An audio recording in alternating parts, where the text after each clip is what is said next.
Olá, eu sou o Guto e este é o nosso primeiro encontro virtual dessa nossa série de encontros sobre liturgia, Conhecer Mais para Celebrar Melhor.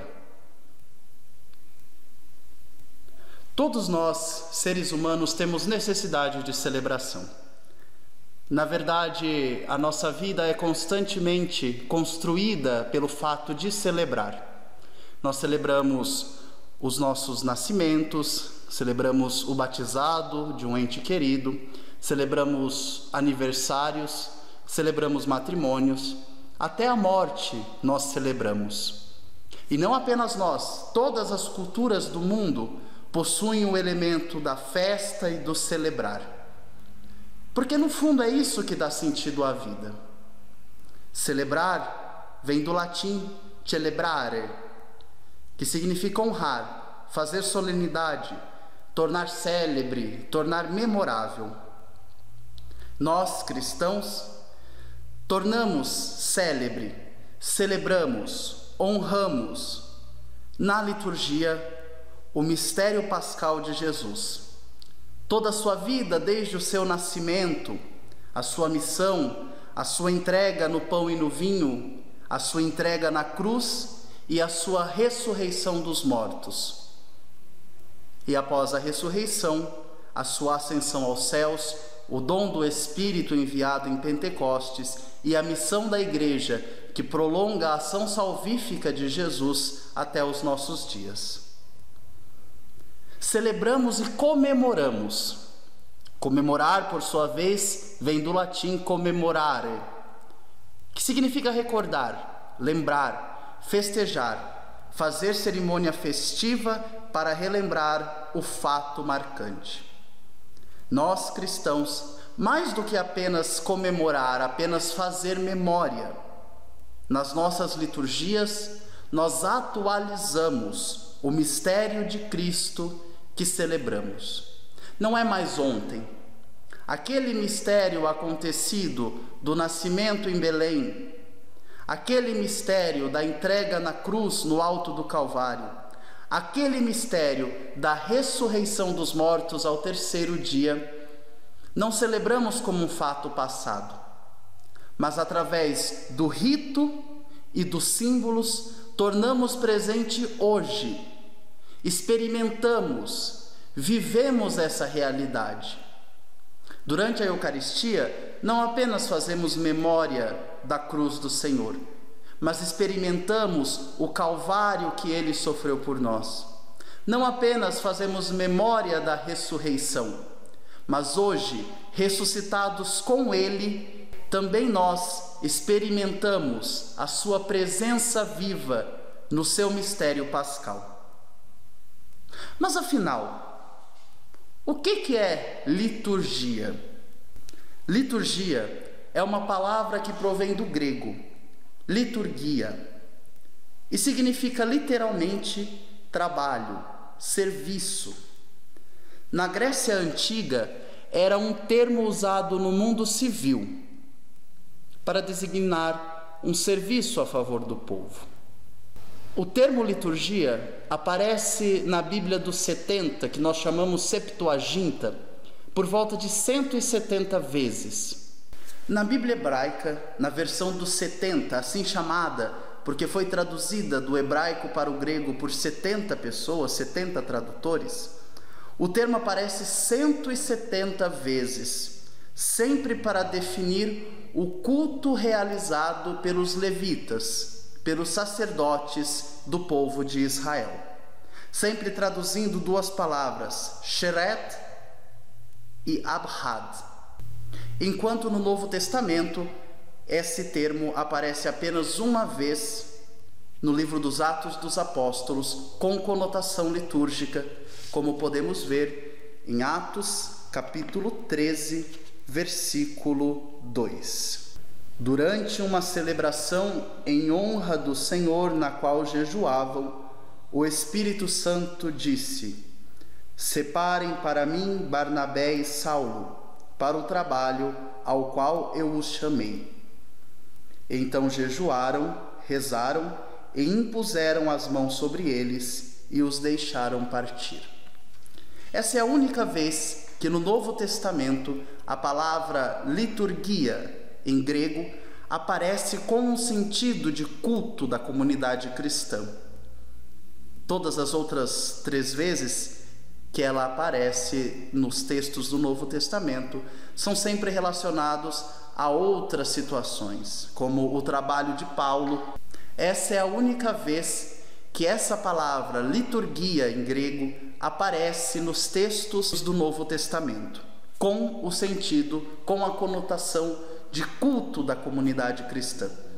Todas as outras vezes que ela vai aparecer, como por exemplo nas cartas de Paulo, é sempre ligado a outros contextos. Mas é interessante que a única vez que essa palavra aparece no Novo Testamento seja nos Atos dos Apóstolos, para designar a oração comunitária da comunidade dos fiéis. A única menção à liturgia no sentido de culto que nós temos no Novo Testamento sublinha a reunião da comunidade cristã, a oração comunitária. Daí nós podemos tirar já uma definição. Liturgia, para os cristãos, é a reunião, é o culto comunitário da Assembleia dos Fiéis. Mas temos 2000 anos de história, e além das Sagradas Escrituras, temos também o magistério da Igreja, que construiu o nosso jeito de ser cristãos e a nossa forma de professar a fé. E é interessante percebermos que depois dessa definição de liturgia em Atos dos Apóstolos, nós só encontraremos essa palavra liturgia já traduzida para as línguas ocidentais. E é interessante notarmos que essa palavra liturgia, depois de usada nos Atos dos Apóstolos, só irá reaparecer na Igreja de Roma no século XIX, em um documento sob o pontificado do Papa Gregório XVI. Depois, em 1947, o Papa Pio XII, na encíclica Mediator Dei, define a liturgia como o culto público que o nosso Redentor rende ao Pai como cabeça da Igreja, e é o culto que a sociedade dos fiéis, ou seja, a Igreja, rende à sua cabeça, Cristo, e por meio dele ao Eterno Pai. É, por assim dizer brevemente, o culto integral do corpo místico de Jesus Cristo, ou seja, da cabeça e dos seus membros. A encíclica Mediator Dei do Papa Pio XII é, digamos assim, um marco na história da liturgia moderna. Foi a partir dela que o Papa Pio XII encorajou o então nascente movimento litúrgico. Foi através dessa encíclica Mediator Dei que o Papa Pio XII assume como movimento eclesial o movimento litúrgico, que já existia desde o século XIX, na busca de uma reforma, de uma atualização da liturgia, até chegarmos às definições do Concílio Vaticano II e, com elas, a liturgia que hoje celebramos. O Concílio Vaticano II é um marco de reforma na história da Igreja. Nenhuma outra comunidade cristã realizou uma reforma litúrgica tão profunda quanto a Igreja de Roma, com a reforma promovida pelo Concílio Vaticano II. E para que essa reforma acontecesse, o Concílio Vaticano II promulgou uma constituição chamada Sacrosanctum Concilium, que foi a primeira constituição a ser promulgada pelo Concílio Vaticano II. De todos os temas que se poderiam surgir de importância para a história, para a vida da Igreja na atualidade, os padres conciliares optaram por começar pela questão litúrgica, compreendendo, como depois definiria a Sacrosanto Concílio, que a liturgia é a fonte e o cume de toda a ação da Igreja. O concílio com isso quer nos dizer que, da celebração do mistério pascal de Jesus nas ações litúrgicas da Igreja, é de onde parte e para onde vai toda a ação missionária da Igreja. É a celebração litúrgica, a Eucaristia de maneira especial, o ápice de todo o fazer e ser da Igreja. Que depois o Papa João Paulo II irá nos dizer que a Eucaristia é quem faz a Igreja. A Igreja vive da Eucaristia. A liturgia é em si mesma o conjunto dos sacramentos da Igreja, que, como nós sabemos, são 7: batismo, Eucaristia, confirmação, matrimônio, o sacramento da ordem, a unção dos enfermos e o sacramento da penitência. Esses 7 sacramentos são sempre celebrados de maneira ritual. São liturgias, ritos de ação de graças que a Igreja rende ao Pai pelo Filho na unidade do Espírito Santo. Esse é sempre o movimento que a liturgia da Igreja nas orações, na forma de estruturação, vai nos trazer. É ao Pai, pelo Filho, no Espírito. Por exemplo, as orações da coleta ou orações do dia, aquela primeira oração que o padre reza após o canto do Glória. Essa oração, de uma maneira geral, embora podendo ter variações, sempre começa: ó Pai. Segue-se a oração com a memória, ou anamnesis, como nós chamamos, a memória da ação de Deus na vida do povo, um pedido, e termina sempre com a mesma invocação: por nosso Senhor Jesus Cristo, vosso Filho, na unidade do Espírito Santo. A Igreja dá graças ao Pai, pelo Filho, na ação do Espírito. Então nós só podemos dar graças a Deus Pai por nos ter enviado o seu Filho, se nós estivermos congregados na unidade do Espírito Santo. Esse é um princípio básico para compreendermos os textos litúrgicos. Agora, não é possível pensar que a liturgia veio por sedex do céu. Assim como as Sagradas Escrituras, elas são resultado da inspiração de Deus na vida do homem, sendo pelo homem transformados e concluídos. A liturgia cristã é o resultado de um longo processo de assimilação de ritos já existentes em outras culturas. Não podemos nos esquecer jamais que as origens da missa estão na celebração pascal judaica, ou, segundo alguns autores, ao menos em um contexto de refeição ritual presente na cultura judaica. E ela é também resultado de uma estruturação realizada pela Igreja no decorrer dos séculos, nesses 2000 anos de existências. O Papa Bento XVI, à época cardeal Joseph Ratzinger, nos lembra que Deus dá o conteúdo, a forma da liturgia, mas o invólucro é criação da Igreja no passar dos tempos. Por isso, hoje nós vemos cada vez mais um movimento pedindo uma missa de sempre, querendo retroceder àquele modelo de liturgia tridentino. Por isso hoje nós vemos um movimento crescente, principalmente nas juventudes, chamando a missa tridentina, aquela missa em que o padre rezava de costas para o povo em latim, chamando-a de missa de sempre. Mas é um pouco complicado se nós pensarmos em todo esse processo de uma liturgia que é resultado de uma vida da Igreja, de um organismo vivo como é a Igreja.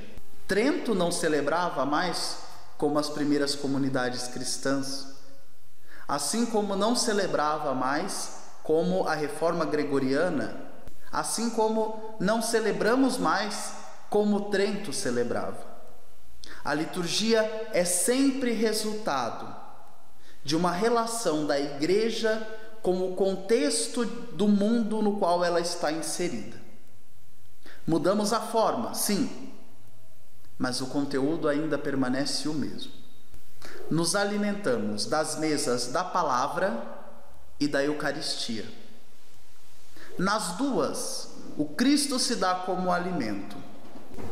A liturgia é ainda a continuação no culto da igreja do culto de Cristo. Vamos lembrar que Cristo se retirava para rezar sozinho, que Cristo louvava ao Pai por ter escondido aquelas coisas dos sábios e revelado aos pequeninos. E é com Cristo que nós aprendemos a louvar e bendizer a Deus por nos ter dado o seu Filho. E é com Ele, nele e por Ele, unidos na unidade do Espírito, que louvamos a Deus Pai. A liturgia não é um esforço humano de buscar um contato com Deus. É antes a ação do próprio Deus que a realiza em nosso favor. A liturgia se faz com emoção. A emoção é um elemento, não é com a inteligência, porque a inteligência é pouca para compreender o mistério presente na celebração litúrgica. Mas a emoção é diferente de emotividade. A liturgia não deve nos levar apenas a um êxtase emocional que nos leve ao choro, aos abraços. A liturgia tem que nos fazer sentir que Deus age em favor de nós. A liturgia é a ação de Deus através do seu Espírito, é a ação de Deus, é a ação da Santíssima Trindade em nós e por nós. E nós, por nossa vez, uma vez inseridos no mistério de Cristo presente na liturgia, nós louvamos e adoramos a Deus. É necessário que nós saiamos de nós mesmos para permitirmos que Deus trabalhe em nós e por nós, para então, trabalhados por Ele, possamos louvá-lo e adorá-lo em espírito e verdade.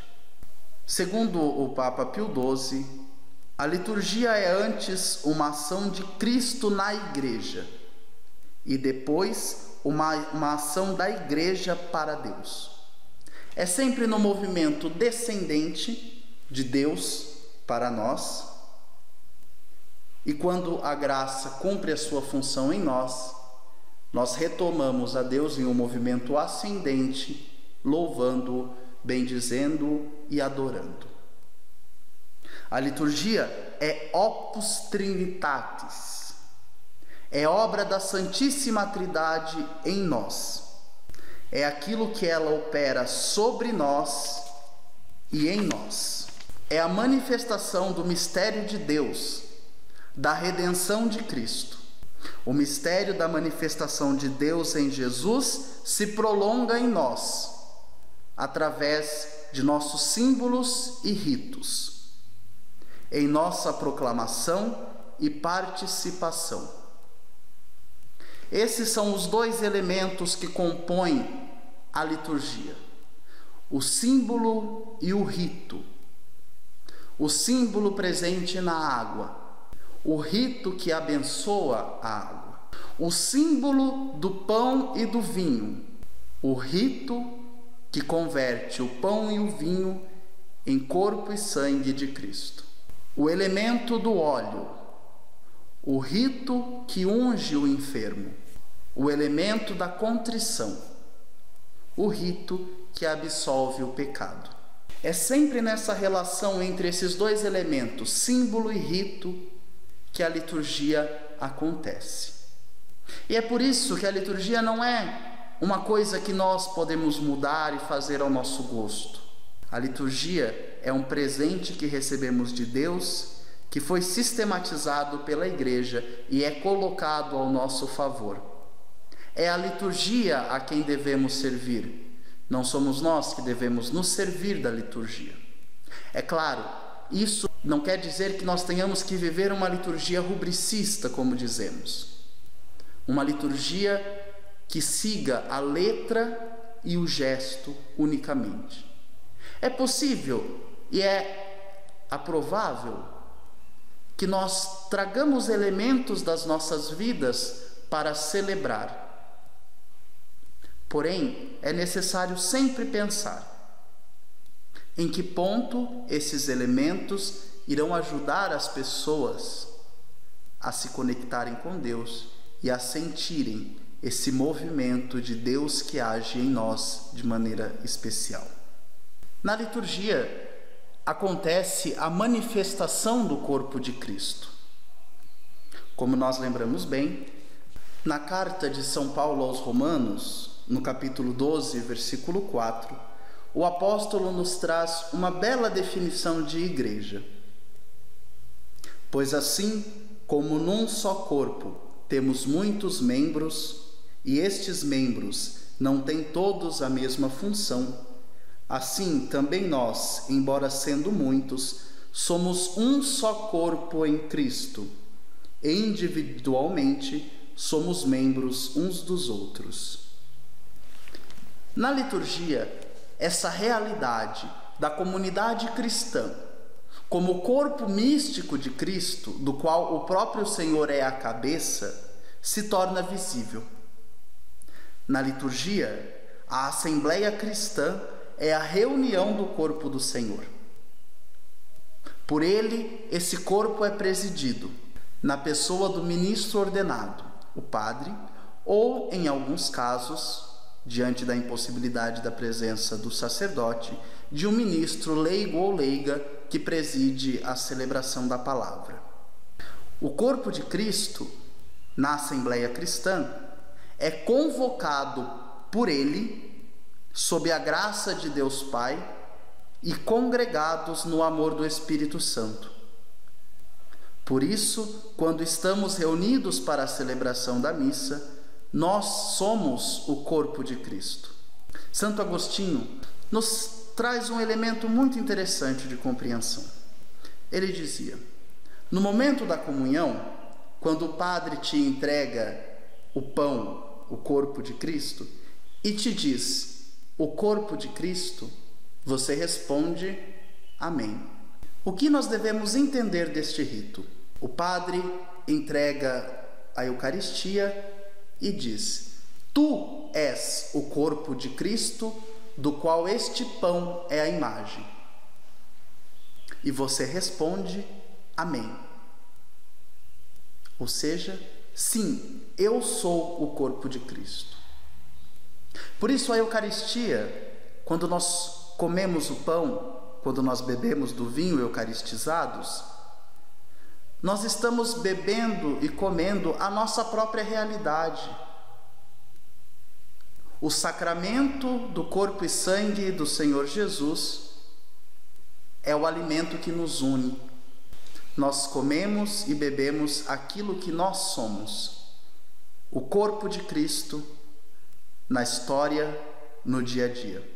E assim, tendo celebrado essa realidade que somos nós voltamos para o nosso dia a dia, para sermos sempre mais discípulos e discípulas de Jesus. E é nesta realidade de corpo do Senhor, congregado em assembleia litúrgica, que nós saímos da celebração para continuar vivendo segundo a experiência da liturgia que nós tivemos na comunidade.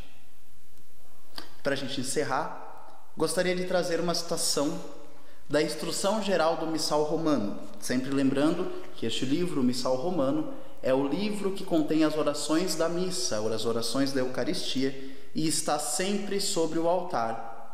É dele que o padre proclama os textos, reza as orações em nome do povo. E no capítulo 1, no primeiro ponto da Instrução Geral sobre o Missal Romano, nós temos a seguinte definição sobre a missa. A celebração da missa, como ação de Cristo e do povo de Deus hierarquicamente ordenado, é o centro de toda a vida cristã, tanto para a Igreja Universal como para a igreja local e também para cada um dos fiéis, pois nela se encontra tanto o ápice da ação pela qual Deus santifica o mundo em Cristo, como o do culto que os homens oferecem ao Pai, adorando-o pelo Cristo, Filho de Deus. Além disso, nela são de tal modo relembrados no decorrer do ano os mistérios da redenção, que eles se tornam, de certo modo, presentes. As demais ações sagradas e todas as atividades da vida cristã a ela estão ligadas, dela decorrendo ou a ela sendo ordenadas.